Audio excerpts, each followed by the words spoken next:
Hello guys, ഈ ഓണത്തിന് എനിക്ക് 10 ദിവസവും സദ്യ കഴിക്കാൻ പറ്റിയായിരുന്നു. അപ്പോൾ ആദ്യത്തെ സദ്യ എന്ന് പറഞ്ഞാൽ ഞാൻ ഫീൽഡ് വർക്കിന് പോണ സ്കൂളിൽ ഓണ സെലിബ്രേഷൻ്റെ സദ്യയാണ്. അതാണ് ഫസ്റ്റത്തെ. അവിടെ തന്നെ 3 സെലിബ്രേഷൻ ഉണ്ട്. അപ്പോൾ ഈ രണ്ടാമത്തെ ദിവസത്തെ സദ്യയാണിത്. ഇത് പിന്നെ മൂന്നാമത്തെ ദിവസത്തെ സദ്യ. അങ്ങനെ 3 ദിവസം ഉണ്ടായിരുന്നു സെലിബ്രേഷൻ. 3 ദിവസവും സദ്യ കഴിച്ചായിരുന്നു.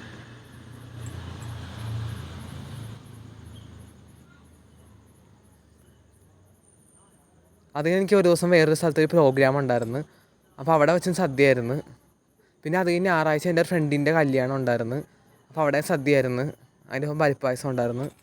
അത് കഴിഞ്ഞ് ഞാൻ നേരത്തെ പോയിക്കൊണ്ടിരുന്ന PSC കോച്ചിങ് ഇൻസ്റ്റിറ്റ്യൂട്ടിൽ സെലിബ്രേഷൻ ഞാൻ അറ്റൻഡ് ചെയ്തായിരുന്നു. അവിടുന്ന് സദ്യ കഴിച്ചായിരുന്നു. അത് കഴിഞ്ഞ് ഓഫീസിൽ ഓണ സെലിബ്രേഷനും സദ്യ കഴിച്ചായിരുന്നു. ഗ്രാൻഡായിരുന്നു മൊത്തത്തിൽ. ഞാൻ 2 വർഷമായിട്ട് എനിക്ക് ഓണ സെലിബ്രേഷൻ ഒന്നും ആഘോഷിക്കാൻ പറ്റിയിട്ടില്ല. അതിൻ്റെയൊക്കെ ക്ഷീണം ഈ ഓണത്തിന് തീർന്ന്. പിന്നെ ഓണത്തിൻ്റെ അന്ന് വീട്ടിൽ സദ്യ ഉണ്ടാക്കിയായിരുന്നു, ശരിക്കുള്ള ഓണത്തിൻ്റെ ദിവസം. അതും കുറേ കറികളും പപ്പടവും പഴം പായസമൊക്കെ ഉണ്ടായിരുന്നു.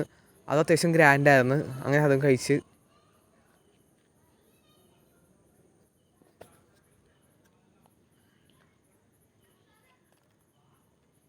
പിന്നെ ഓണം കഴിഞ്ഞ് പിറ്റേ ദിവസം അമ്മയുടെ വീട്ടിൽ പോയപ്പോൾ അവിടെ നിന്നും സദ്യ കഴിച്ചായിരുന്നു.